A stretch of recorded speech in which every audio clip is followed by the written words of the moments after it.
Full stop. That's what we do as men. The second is provider. 70% of divorce filings are from women. And it's usually a function of three things. The guy loses his business, has a mental breakdown, or goes bankrupt. Men are still looked to be the economic provider. And that's not to say that, and part of that is to embrace this wonderful progress women have made and sometimes acknowledge, many times acknowledge, that the woman or your partner is just better at this whole money thing and being supportive and getting out of her way. Because your job is just to ensure, play a role, that you can provide for the family. And then getting to a point where you can take care of yourself, take care of your family, and then start to expand the circle and start taking care of extended family, start taking care of the community, donations, philanthropy. I think that's to be a provider for people that ultimately you don't know is a form of masculinity, right? To plant the seeds of trees that you will never sit under, the shade of which you'll never sit under. And then the final one is procreator. And this is the one I'm working through and will definitely get me in the most trouble. But I do think that part of masculinity is being the initiator in a romantic relationship and pursuing romantic relationships. And there's a difference between pursuit and being a predator. And if you don't understand the difference, you've got much bigger problems.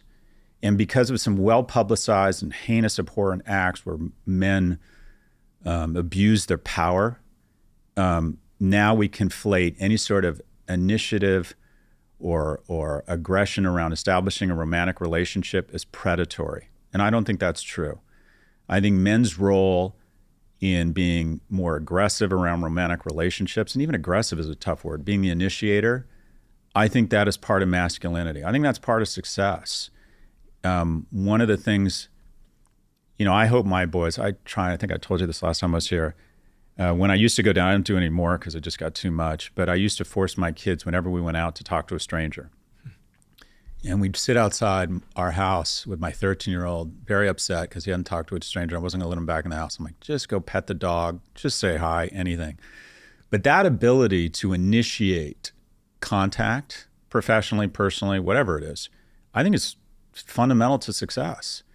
And so I think guys need to, early on, hopefully get comfortable with approaching strangers, including strange potential romantic partners. Because the stats are showing that about 50% of people who end up in relationships made their first contact online.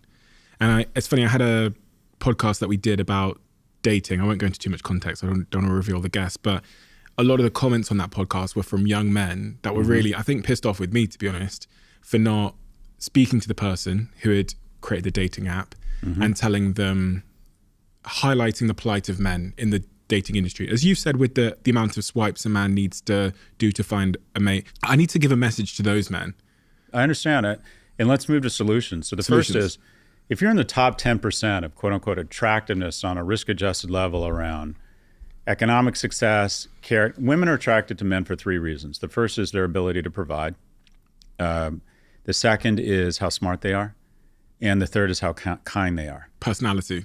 Yeah. Right. And also intellect can come through in personality. The fastest way to communicate intellect is humor, is to be clever. I've always thought, I've always thought, if I can make a woman laugh, she'll go out with me. And here's the problem. So if you're in the top 10%, go online. It's going to be champagne and cocaine and a Mardi Gras of women for you. I mean, just you're gonna kill it. If you're in the bottom 90, the reality is the online dating market is a humiliating experience for you, because the majority of women, and they're right, can have some contact or interest from the top 10%. Maybe they're not who are looking for a series of short-term relationships and maybe a long-term relationship. But for the bottom 90 of men, especially the bottom half, have just been shut out. They get no activity online. The wonderful thing about human sexuality is there's a ton of X factors. The way you smell, the way you move, your humor, your smile, right? The way your passion for a specific topic, the depth of intellect, whatever it might be. There's just the magic and mystery of the soup of human sexuality is so strange and it's wonderful.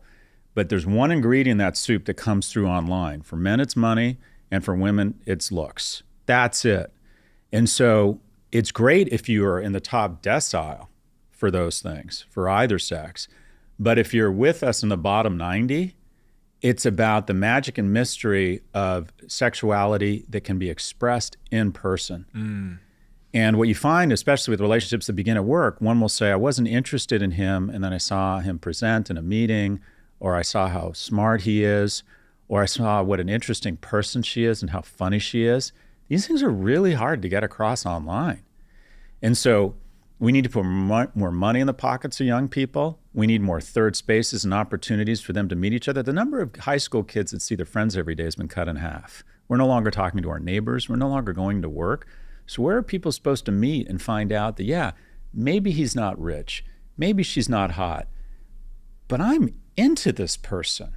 I want to go out with them. I want to kiss them. But I've got so much optionality in both those cases that it seems that I value that less, right? We used to just live in, the options were my village. Now they are the internet. Everybody.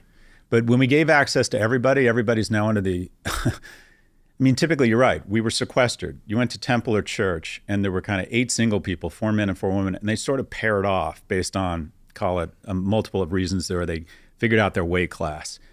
Now it's like, well, I don't have access to 8 people. I have access to 8,000. So why wouldn't I expect that I'm going to get in the top decile? And what you find is that the metrics are so crude and base online that, we just end up, I would task people saying who have met someone online or who have met someone offline, do you think you would have been attracted to that person, their online profile? Like if you saw a picture of them and then said, this is what I do, would that be like, yeah, that's the one? And that's the beautiful thing about, and it's important, we need more opportunities for people to bump into each other and not decide, to give them the opportunity to kind of fall in lust and in love over time for different reasons that can only be communicated in person. Because us in the lower 90, that's our only hope. And if you just graduated from Dartmouth and you got a job at Google and your Rolex accidentally slips into your profile picture on Tinder, you're all set. 99% of us are not in the top 1%. We're not working for Google, can't afford a Rolex. So you got to bring something else. And it's important to develop those skills. A good rap. Iron your goddamn shirt, blow dry your hair, work out a little bit. Figure out a way that when you have the opportunity to meet someone in person over and over, that they're going to be impressed by you. And then slowly but surely they think, I'm more than impressed by this person. I'd like to have a relationship with them. And we're creating fewer and fewer contexts for that to happen. If we're not even going into work, right? If we're not volunteering, if we're not going to church, like where on earth we're not going to the movies, we're not going to the mall. I used to walk around when I was 17, a senior in high school. We'd go into Westwood Village and we would just walk around. We were too young to drink. We'd get an ice cream and we'd walk around and we'd see a group of girls from Palisades High School. I went to uni, and about the 4th time we passed them, one of us would take the leap and start talking to them.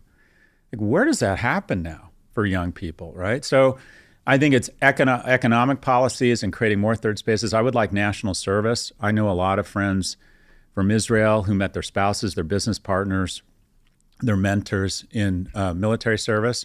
I don't think it should just be military. It could be service around helping seniors or healthcare.